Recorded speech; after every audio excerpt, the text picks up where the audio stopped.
దేవునికి స్తోత్రాలు. మన ప్రభువును ప్రియరక్షకుడునైన యేసయ్య ఉన్నత నామములో ఈ మహోన్నతని స్వరము అనేటువంటి కార్యక్రమాన్ని వీక్షిస్తున్నటువంటి మీ అందరికీ ప్రభు అయిన యేసుక్రీస్తు నామములో హృదయపూర్వక వందనాలు తెలియజేస్తా ఉన్నాను. ప్రియులారా, వాక్యానికి ముందు మనం ప్రార్థన చేసుకుందాం. ప్రియమైన తండ్రి, పరిశుద్ధుడా, గొప్ప దేవా, నీకు వందనాలు, స్తోత్రాలు. ఈ మహోన్నతని స్వరము అనేటువంటి కార్యక్రమానికి మరొకసారి ప్రభువా మమ్మల్ని అందరినీ కూడా నడిపిస్తున్నందుకు స్తుతిస్తున్నాను. ఈ కార్యక్రమాన్ని వీక్షిస్తున్నటువంటి బిడ్డలందరినీ కూడా మీరు బలపరచండి. రోగులైన వారు ఉంటే స్వస్థపరచండి. కృంగిన వారు ఉంటే లేవనెత్తమని ప్రార్థన చేస్తున్నా. ఈ వాక్యము ద్వారా మాతో మాట్లాడి నీ వెలుగులోనికి మా హృదయాలను నడిపించండి, మా జీవితాలు నడిపించండి. వాక్యం అందిస్తున్నట్టు నీ సేవకు నన్ను బలపరచు, కృపలో వాడుకో. నీ ఆలోచన నాకు దయచి యేసు నామములో ప్రార్థన చేసి అడిగి వేడుకొనుచున్నాం తండ్రి. ఆమేన్, ఆమేన్. మంచిదే ప్రియులారా, దేవుని సన్నిధానంలో ఈ మహోన్నతుని స్వరం అనేటువంటి కార్యక్రమానికి దేవుని వాక్యాన్ని అందించడానికి దేవుడు మాకిచ్చినటువంటి ఈ కృపను బట్టి మేము దేవుని ఎంతో స్తుతిస్తున్నాం. CGFM మినిస్ట్రీ తరపున, మా కుటుంబం తరపున మేము దేవునికి ఎంతో రుణస్థులమైనామని తెలియజేస్తున్నాం.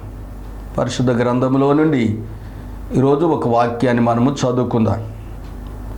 యోహాను సువార్త 5వ అధ్యాయము 2వ వచనం నుండి కొన్ని వచనాలు చదువుతున్నాను. యెరూషలేములో గొర్రెల ద్వారము దగ్గర హెబ్రీ భాషలో బెతస్దా అనబడిన ఒక కోనేరు కలదు. దానికి 5 మండపములు కలవు. ఆయా సమయములకు దేవదూత కోనేట్లో దిగి నీళ్లు కదిలించుట కలదు.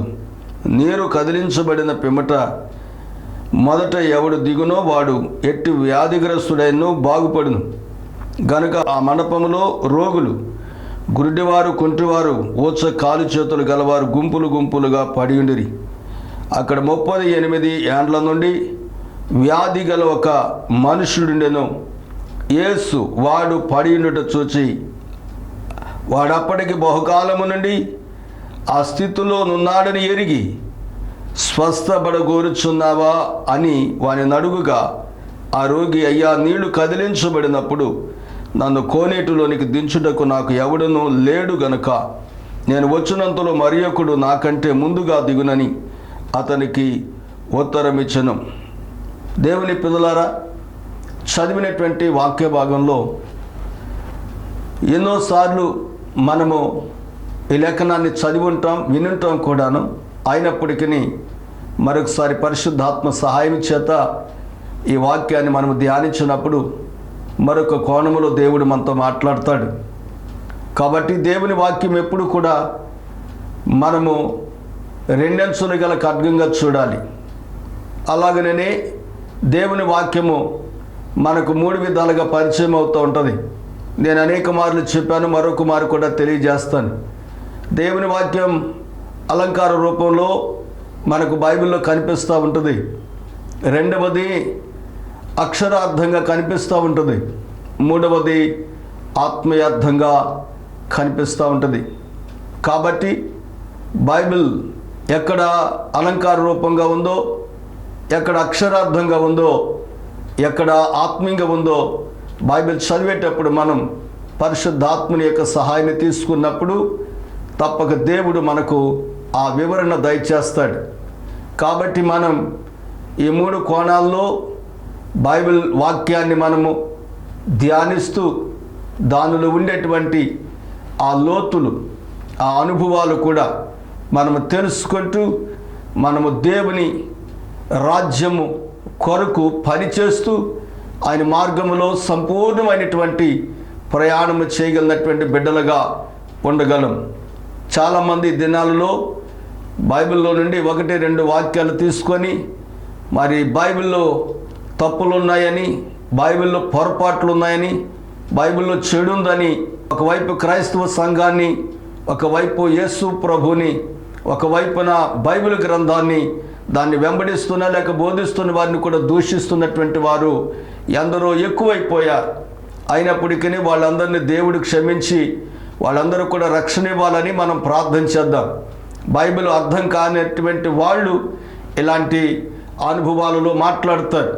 వాళ్ళు శరీర సంబంధులైతే శరీర సంబంధంగానే బైబిల్ తీసుకోవాలి అనుకుంటే వాళ్ళకి ఏమాత్రం కూడా అవగాహన కాదు. బైబిల్ అంతా కూడా దేవుని మాటలు పరిశుద్ధాత్మ ప్రేరణ వలన కలిగినటువంటిది బైబిల్. ఈ పరిశుద్ధ గ్రంథాన్ని చదవటానికి మనుషుడు ఆధ్యాత్మికమైనటువంటి కోణంలో జీవిస్తూ చదివినప్పుడు పరిశుద్ధాత్మ దేవుడు అనేక సంగతులు వారికి తెలియజేస్తాడు. మనకు కూడా అంతే. బైబిల్ ఏదో ఒక పుస్తకం చదివినట్లు కాకుండా, బైబిల్ మనకేదో ఒక పాఠం చదివినట్టు కాకుండా, బైబిల్ ఏదో ఒక విధంగా చదివినట్టు కాకుండా దాన్ని దేవుని వాక్యంగా మనము ఆలోచన చేసి చదివినప్పుడు తప్పక దేవుడు మనతో మాట్లాడతాడు. అంతేకాకుండా బైబిల్ చదివేటప్పుడు తప్పక మనము మన కొరకే చదవాలి, ఇతరుల కొరకు చదవకూడదు. ఈ రోజుల్లో చాలామంది బైబిల్ ఇతరుల కొరకు చదువుతున్నారు. అందుకే వారి మనోనేత్రాన్ని దేవుడు గుడ్డితనం చేసి దేవుడు వారికి తెలియకుండా సత్యం మీద వారికి అవగాహన కాకుండా వాళ్ళు నశించిపోతూ ఉన్నారు. కాబట్టి బైబిల్ చదివేటప్పుడు నీ కొరకు చదువు. బైబిల్ చదివేటప్పుడు నీవు ధ్యానించు. బైబిల్ చదివేటప్పుడు వాక్యమును నువ్వు అర్థం చేసుకునే విధంగా ప్రార్థన చేసుకొని చదువు. అప్పుడు దేవుడు నీకు సమస్తమును బోధిస్తాడు. కాబట్టి చదివినటువంటి వాక్య భాగములో మనము 38 ఏండ్ల నుండి బెతెస్దా కోనేరు దగ్గర పడి ఉన్నటువంటి రోగులలో ఒకడైనటువంటి ఈ ఒక వ్యక్తి గురించి దేవుడు మాట్లాడుతూ వస్తూ ఉన్నాడు. ఆ వ్యక్తి పేరైతే ఇక్కడ వ్రాయబడలేదు, కానీ అతడు 38 ఏండ్ల నుండి ఆ బెతెస్దా కోనేరు దగ్గర అతను పడి ఉన్నాడు అంటాడు. అతడు బహుకాలము నుండి పడి ఉండుట యేసయ్య చూసి వాని దగ్గరకు వచ్చి, నువ్వు స్వస్థత పొందు అని చెప్పలేదు, కానీ స్వస్థత పొందగోరుచున్నావా అని అడుగుతాడు. అప్పుడు ఆ వ్యక్తి చెప్పిన సమాధానం ఏంటంటే, నేను దేవదూత వచ్చి నీళ్లు కదిపినప్పుడు నేను వెళ్ళి పడినంతలో మరొకరు పడిపోతున్నారు అని చెప్పని ఒక మాట చెబుతాడు. రెండవ మాట ఏంటంటే, నాకెవరూ సహాయం చేయట్లేదు అనేటువంటి ఇంకొక మాట కూడా అతడు వాడినట్లుగా చూస్తాను. దేవుని పిల్లలారా, ఈ సందర్భాన్ని మనము ఎలా ధ్యానం చేయాలి అంటే 2 కోణాల్లో మనం ధ్యానం చేస్తే మనము ఆధ్యాత్మికంగాను అటు బాహ్యపరం కూడా ఎంతో మేలు పొందుతామని పరిశుద్ధాత్మ దేవుడు మనతో మాట్లాడుతున్నాడు. సో అక్కడ ఏంటి ఇందులో మనం ధ్యానించవలసినటువంటి భాగాలంటే, ఒకటేమో బాహ్యపరమైనటువంటి కార్యము కొరకు అని, రెండవది ఆత్మ సంబంధమైన కార్యము కొరకని మనము దీన్ని 2 భాగాలుగా చూసినప్పుడు మనము ఇందులో ఆధ్యాత్మికమైనటువంటి దీవెనలు స్పష్టంగా పొందగలమని సేవకునిగా నేను తెలియజేస్తున్నాను. మొదటిది ఏంటంటే బాహ్యపరమైనటువంటిది. ఏంటి బాహ్యపరమైనటువంటిది అంటే, అతడు బాహ్యపరముగా రోగి ఉన్నాడు. బాహ్యపరమైన స్వస్థత కొరకు అతడు ఎదురు చూస్తున్నాడు. దాని కొరకే అతడు ఆ కోనేరు దగ్గరకు, బెతెస్దా కోనేరు దగ్గరకు వచ్చాడు. అక్కడ అతడితో పాటుగా చాలామంది రోగులు స్వస్థత పొందటానికి వచ్చారు. వచ్చినటువంటి రోగులందరూ కూడా ఏం చేస్తున్నారు అంటే, వాళ్ళందరూ కూడా దూత వచ్చి నీళ్లు కదిలించినప్పుడు వాళ్ళు దానిలో పడిపోతున్నారు, దానిలో దూకుతున్నారు. దాని నీళ్లను వాళ్ళు ఒక శరీరాన్ని తడుపుకోవడానికి తొందరపడుతూ ఉన్నారు. ఇప్పుడు ఎవరైతే ముందు పెడుతున్నారో వాళ్ళు స్వస్థత పొందుతున్నారు. వెనకాల వెళ్ళిన వారికి స్వస్థత ఆగిపోతుంది. మరలా దేవదూత రావాలి, మరలా కదపాలి. అప్పుడు మరలా ఎవరైతే దూకుతారో వాళ్ళు స్వస్థత పొందినట్లుగా మనం అక్కడ చూస్తున్నాం. అయితే ఈ వ్యక్తి ఆ నీళ్ళలోనికి దూకటానికి దేవదూత వచ్చినప్పుడు, దేవదూత నీళ్లు కదిలించినప్పుడు, దేవదూత ఆ నీళ్లు కదిలించుతున్నటువంటి ఆ సమయంలో ఇతడు ముందుగా దూకటానికి ఏమాత్రము కూడా ఇతడు తొందరపడినటువంటి వ్యక్తిగా కనిపించట్లేదు అనేది దేవుడు వాక్యములో మనకు ఉంచినటువంటి సత్యం.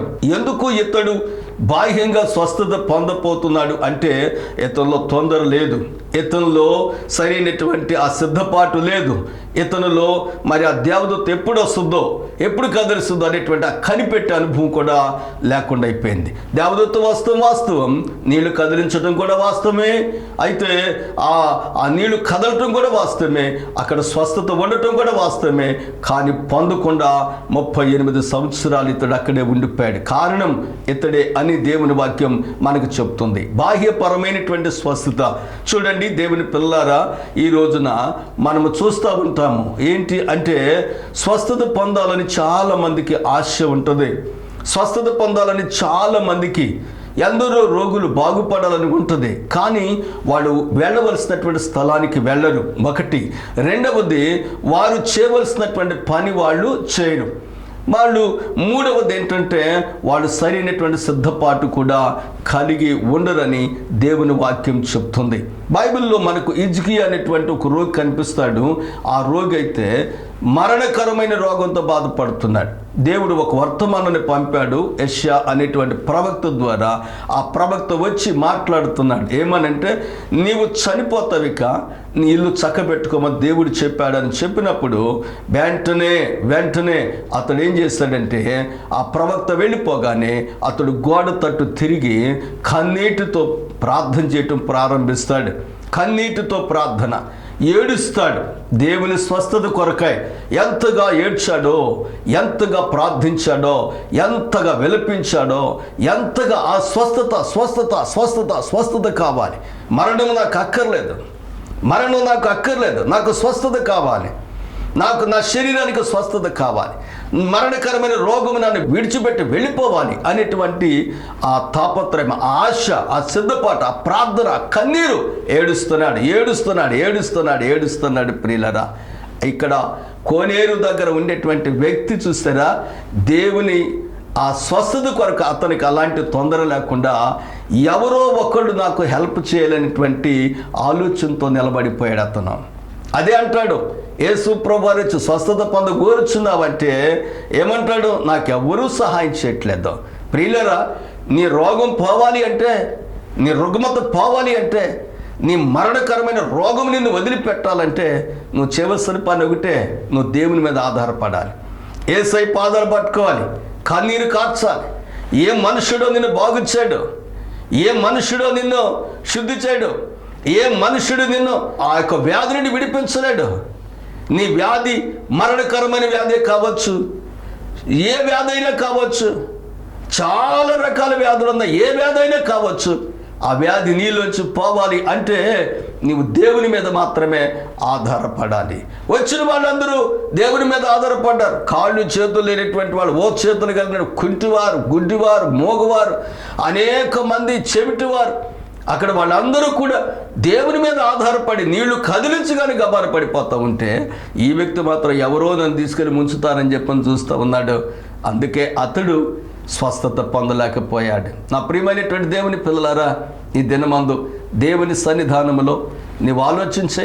ఎన్నో హాస్పిటల్ తిరుగుతున్నావేమో, ఒకవేళ నీ స్వస్థత కొరకు, నీ రుగ్మత కొరకు, నీ వ్యాధి కొరకు, నీ మరణకరమైన వ్యాధిని పోగొట్టుకుంటూ కొరకు నువ్వు హాస్పిటల్ వైపు తిరుగుతున్నావు. నేను తప్పట్లేదు, మెడిసిన్ వాడతాం తప్పట్లేదు నేను, కానీ నీవు దేవుని మీద ఆనుకుంటే దేవుడు తప్పగా స్వస్థత నీకు ఇస్తాడు. బైబిల్లో ఒక మాటను చూద్దాం. మార్కు సువార్త 5వ అధ్యాయంలో రక్తస్రావము కలిగినటువంటి స్త్రీని మనం చూస్తాం. ఆమె ఎన్నో హాస్పిటల్ తిరిగింది, ఎందరో డాక్టర్ల దగ్గరికి వెళ్ళింది, ఎందరో దగ్గర వైద్యం తీసుకుంది, కానీ ఏ డాక్టర్ ఆమెను బాగు చేయలేకపోయాడు, ఏ మెడిసిన్ ఆమెను బాగు చేయలేకపోయింది, ఏ వైద్యం ఆమెని స్వస్థత ఇవ్వలేకపోయింది.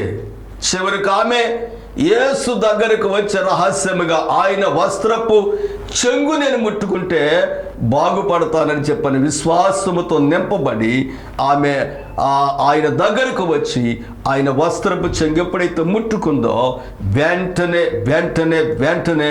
ఆమె రక్తధార కట్టింది. ఈ 38 సంవత్సరాల నుండి ఎవరో నన్ను తీసుకుని వెళ్ళి దానిలో ముంచుతారని చెప్పని చూస్తున్నాడే, కానీ ఇతడు మాత్రం వెళ్ళి విశ్వాసముతో దేవుని మీద ఆధారపడి దేవుని వైపు చూస్తూ ప్రభు మీదే తన మనసును పెట్టుకొని నడవలేనటువంటి స్థితిలో ఉన్నాడు.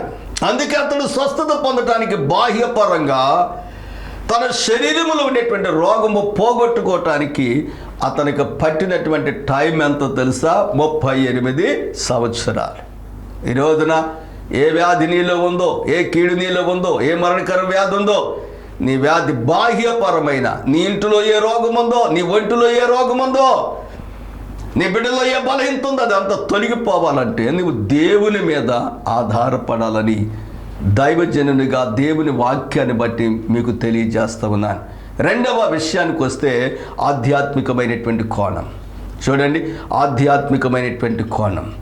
ఆధ్యాత్మికంగా దేవుడు స్వస్థత ఇవ్వాలని కోరుతున్నాడు. ఆధ్యాత్మిక స్వస్థత అంటే ఏంటి అంటే నీ ఆత్మకు స్వస్థత ఇవ్వాలని కోరుతున్నాడు. నీ ఆత్మ అనేకమైన పాపములతో, అనేకమైనటువంటి శాపాలతో, అనేకమైనటువంటి అపరాధాలతో నింపబడి నీ ఆత్మ కూడా రోగిగా మారిపోయింది, బలహీనమైపోయింది, దేవుని యొక్క స్పర్శ అనుభవించలేని స్థితిలో ఉంది. నరకము అనేటువంటి రెండవ మరణంలోనికి వెళ్ళటానికి సిద్ధంగా ఉంది. కాబట్టి ఆ స్థితి నుండి విడిపించడానికి దేవుడు ఇష్టపడుతున్నాడు.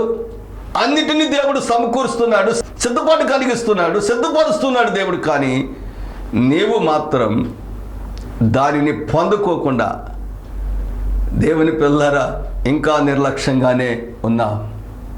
నువ్వు ఆధ్యాత్మికంగా స్వస్థత పొందటానికి దేవుని మందిరము అనేటువంటి కోనేరును దేవుడు నీకు ఇచ్చాడు. నీళ్లు కదిలించే దేవదూతలకు బదులుగా దైవజనులను దేవుడిచ్చాడు, పరిశుద్ధులను దేవుడిచ్చాడు, యాజకులను దేవుడిచ్చాడు, అపోస్తులను దేవుడిచ్చాడు, కాపురులను దేవుడిచ్చాడు, ఉపదేశకులు దేవుడిచ్చాడు. కానీ నువ్వు వెళ్ళి ఆ మందిరంలో ఆధ్యాత్మికమైనటువంటి స్వస్థత పొందలేకపోతున్నా. ఆధ్యాత్మిక స్వస్థత అంటే దాని అర్థం ఏంటంటే రక్షణ, లేదంటే పాప క్షమాపణ. నీ ఆత్మకు స్వస్థత లేదు అని దేవుని వాక్యం చెప్తా ఉంది. నీ ఆత్మ రోగిగా ఉందో దేవుని వాక్యం చెప్తుంది. కాబట్టి దేవుని పిల్లలారా, నీవు దేవుని మందిరములోనే ఉంటావు, ఎంతో కాలముగా విశ్వాసిగానే ఉంటావు, ఎంతో కాలముగా దేవుని వాక్యాన్ని చదువుతున్నావు, ఎంతో కాలముగా పాటలు పాడుతున్నావు, ఎంతో కాలముగా దేవుని వెంబడిస్తుందని చెప్తున్నావు. మరి నీవు రక్షణ ఎందుకు పొందలేదు? రక్షణ అంటే అర్థం ఏంటి? చాలామంది చాలా రకాలుగా మాట్లాడుతూ వస్తున్నారు. సో బైబిల్ చెప్పే రక్షణ ఏంటంటే మొట్టమొదటిగా నీవు మారు మనస్సు పొందాలి. మారు మనస్సు పొందాలి. నువ్వు పాపి అని గుర్తెరిగి నీ పాపములన్నీ దేవుని దగ్గర, యేసయ్య దగ్గర ఒప్పుకోవాలి. పాపములు కప్పుకోకూడదు, పాపములు ఒప్పుకోవాలి. నువ్వు మారు మనసు పొందాలి. ఎప్పుడు లోకం వైపు, పాపం వైపు, శాపం వైపు, అపరాధం వైపు నేను చూడ ప్రభువా, నా బ్రతుకును మార్చయ్యి అని చెప్పని నువ్వు మారు మనసు పొందాలి. నీ మనసును మార్చుకోవాలి, నీ చూపును మార్చుకోవాలి, నీ క్రియలు మార్చుకోవాలి, నీ హృదయాన్ని మార్చుకోవాలి, నీ బ్రతుకుని దిద్దుకోవాలి. పూర్తిగా నీవు మారు మనసు పొందాక దైవజనుల దగ్గర బాప్తిసం పొందాలి. బాప్తిసం తీసుకోవాలి. బాప్తిసంలో కూడా ముంచుడు బాప్తిసం తీసుకోవాలి. యేసు ప్రభు తీసుకున్నట్లుగా ముంచుడు బాప్తిసం తీసుకోవాలి. బాప్తిసం సంఘం ఎదుడు తీసుకోవాలి. బాప్తిసం దేవుని ఎదుడు తీసుకోవాలి. దేవుని వాక్యమును విని బాగా సిద్ధపడి మార్పు చెంది బాప్తిసం తీసుకోవాలి. చాలామంది ఊరికే బాప్తిసం తీసుకుంటున్నారు, తెలియకుండా బాప్తిసం, మారు మనసు లేకుండా బాప్తిసం తీసుకునే వాళ్ళు కూడా ఉన్నారు. అలా కాకుండా మారు మనసు పొంది బాప్తిసం తీసుకోవాలి. మూడవది ఏంటంటే నిన్ను నీవు దేవునికి డెడికేట్ చేసుకోవాలి, సమర్పించుకోవాలి. నీ చెయ్యి, కాలు, నీ నోటి, మాట సమస్తం కూడా తల మొదలుకొని అరికాలు వరకు దేవునికి నిన్ను నీవు సమర్పించుకోవాలి. ఈ రోజుల్లో ఈ మారు మనసు కనపట్ల ఎక్కడ? నిన్ను నీవు దేవునికి అప్పగించుకోవాలి. ఇదిగో దేవా, నా జీవితం ఆపాదమస్తకు నీకు అంకితం అని చెప్పాలి దేవునితో. మూడో విషయం అది, నిన్ను నీవు దేవునికి అప్పగించుకోవాలి, సమర్పించుకోవాలి, దేవునితో ఒడంబడి చేసుకోవాలి, దేవునితో ఒక నిబంధన చేసుకోవాలి, దేవుని చేతిలో నిన్ను నువ్వు పెట్టుకోవాలి. మూడవది అది సమర్పణ. నాలుగవది ఏంటంటే సంఘములో నువ్వు చేర్చబడాలి. చాలామంది బైబిల్ తీసుకొని ఈ సంఘం ఆ సంఘం ఆ సంఘం ఈ సంఘం తిరుగుతూ ఉన్నారు. చాలామంది తిరుగుతున్నారు, అన్ని జనులు తిరుగుతున్నారు. వీళ్ళు కూడా ఎంత విచారం. నీవు ఒక సంఘంలో ఉండాలి, ఆ సంఘం వాక్యానుసారమైంది అయి ఉండాలి, ఆ సంఘం దేవుని చిత్తానుసారంగా నడిచే సంఘంగా ఉండాలి. ఆ సంఘంలో నువ్వు ఉండాలి. ఆ సంఘంలో నువ్వు ఉంటే ఆ సంఘంలో ఉండేటువంటి నియమ నిబంధనలు, క్రమాలు, కట్టుబాట్లు, ఆ సంఘం యొక్క పద్ధతులు, ఆ సహవాసం యొక్క అనుభవాలు, ఆ సహవాసులుండే పరిచర్య. ఫిలిప్పీ పత్రిక మొదటి అధ్యాయం చూస్తే ఫిలిప్పీ సంఘములో ఉన్నటువంటి, ఫిలిప్పీలో ఉన్నటువంటి సకల పరిశుద్ధులు, అధ్యక్షులు, పరిచారకులు ఉన్నారంట సంఘంలో. మొదటి అధ్యాయంలో మొదటి వచ్చిందని మనం చూస్తాం. ఫిలిప్పీలో ఉన్న సకల పరిశుద్ధులు, అధ్యక్షులు, పరిచారకులు. సంఘానికని ఏం నేర్చుకుంటున్నావు?